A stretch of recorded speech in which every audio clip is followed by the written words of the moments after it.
आखिरी मुसाफिर episode 1 part. वो लड़की जो हर रात 11:47 पर आती थी। बारिश की बूंदें प्लेटफॉर्म की खाली बेंचों पर मुसलसल गिर रही थी। दूर कहीं इंजन की सीटी सुनाई दी, फिर हर तरफ दोबारा खामोशी छा गई। कराची रेलवे स्टेशन रात के वक्त कभी मुकम्मल खामोश नहीं होता, लेकिन प्लेटफॉर्म नंबर 7 की खामोशी कुछ और ही थी। ऐसा लगता था जैसे यहाँ आवाजें भी आकर रुक जाती हों। लोग इस प्लेटफॉर्म से गुजरते जरूर थे, मगर रात 11:47 से पहले उसके बाद कोई यहाँ नहीं रुकता था। अजीब बात यह थी कि कोई वजह भी नहीं बताता था, बस इतना कह देता था, अगर अपनी जिंदगी से मोहब्बत है तो 11:47 के बाद प्लेटफॉर्म नंबर 7 से दूर रहना। हारिस बचपन से ही उन कहानियों पर हंसा करता था। वो 25 साल का एक नौजवान सहाफी था। इसका शौक था कि वो ऐसी खबरों की हकीकत दुनिया के सामने लाए जिन्हें लोग अफवाह समझते थे। इसीलिए इसने अपने YouTube चैनल के लिए एक नई वीडियो बनाने का फैसला किया। आज देखते हैं इस प्लेटफॉर्म का राज क्या है। इसने अपने बैग में camera, mic, torch, power bank और नोटबुक रखी और रात 11 बजे स्टेशन पहुंच गया। बारिश अभी भी जारी थी। इसने कैमरा ऑन किया। अस्सलाम अलैकुम दोस्तों, आज मैं कराची के इस प्लेटफॉर्म पर मौजूद हूँ जिसके बारे में कहा जाता है कि यहाँ हर रात एक अजीब वाकया पेश आता है। मैं नहीं जानता यह हकीकत है या सिर्फ एक अफवाह, लेकिन आज रात हम इस राज से पर्दा उठाएंगे। वो बोल ही रहा था कि अचानक इसके कैमरे की स्क्रीन एक लम्हे के लिए बंद हुई, फिर खुद ही दोबारा चल पड़ी। हारिस ने हल्की सी मुस्कुराहट के साथ कहा, शायद नमी की वजह से, मगर दिल के किसी कोने में इसे पहली बार हल्की सी बेचैनी महसूस हुई। घड़ी ने 11:35 दिखाए। पूरा प्लेटफॉर्म तकरीबन खाली था। सिर्फ एक बूढ़ा चाय वाला अपने बर्तन समेट रहा था। इसके सफेद बाल बारिश से भीग चुके थे और चेहरे पर बरसों की थकन साफ दिखाई दे रही थी।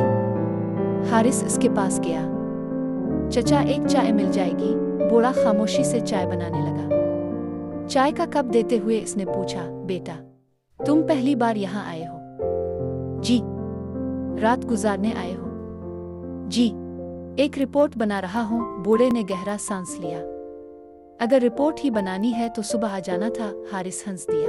प्लेटफॉर्म पर अचानक ऐसी खामोशी छा गई जैसे वक्त खुद रुक गया हो। बारिश अब भी हो रही थी, मगर उसकी आवाज भी पहले जैसी नहीं लग रही थी।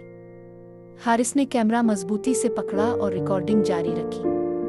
दोस्तों, इस वक्त घड़ी में ठीक 11:46 हो रहे हैं। अभी 1 मिनट बाद वो वक्त शुरू होगा जिसके बारे में यहाँ के लोग अजीब अजीब बातें करते हैं। इसने ये जुमला खत्म ही किया था कि इसके कैमरे की स्क्रीन पर अजीब सी लहरें नमूदार हुई। चंद लम्हों के लिए तस्वीर धुंधली हुई, फिर दोबारा साफ हो गई। हारिस ने इसे तकनीकी खराबी समझकर नजरअंदाज कर दिया। अचानक दूर खड़ी रेलवे घड़ी ने एक लंबी सी उटुक ओ की आवाज निकाली। 11:47। इसी लम्हे पूरे प्लेटफॉर्म की तमाम रोशनियां एक साथ बुझ गईं। हर तरफ गहरा अंधेरा छा गया। सिर्फ चंद सेकंड बाद एक एक करके लैंप दोबारा जलने लगे, लेकिन अब प्लेटफॉर्म पहले जैसा नहीं था। हुआ अचानक बहुत ठंडी हो चुकी थी। सांस लेते हुए ऐसा महसूस हो रहा था जैसे सर्द धुंध सीने के अंदर उतर रही हो। हारिस ने बेख्तियार अपने बाजू सहलाए। इसी वक्त इसे कदमों की आवाज सुनाई दी। टुक टुक टुक। ये आवाज इतनी वाज़ेह थी जैसे कोई हील पहनकर आहिस्ता आहिस्ता इसकी तरफ आ रहा हो, मगर सामने कोई नजर नहीं आ रहा था। वो आवाज का पीछा करते हुए प्लेटफॉर्म के आखिरी सिरे तक पहुंचा। वहां पहुंचकर उसके कदम अचानक रुक गए। बारिश के दरमियान प्लेटफॉर्म की जर्द रोशनी के नीचे एक लड़की खामोशी से खड़ी थी। सफेद लिबास, लंबे सिया बाल और हाथ में पुराना नीला सूटकेस। वो बिल्कुल साकित खड़ी थी। ऐसा लग रहा था जैसे वो कई बरसों से इसी जगह इंतजार कर रही हो। हारिस ने अपने दिल की धड़कन तेज होती महसूस की। इसने कैमरा इसकी तरफ कर दिया। अस्सलाम अलैकुम। कोई जवाब नहीं आया। इसने दोबारा आवाज दी। अब यहाँ अकेली हैं? इस मर्तबा लड़की ने बहुत आहिस्ता अपना चेहरा इसकी तरफ मोड़ा।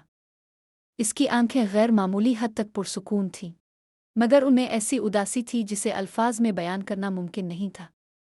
इसने ना सलाम का जवाब दिया, ना अपना नाम बताया।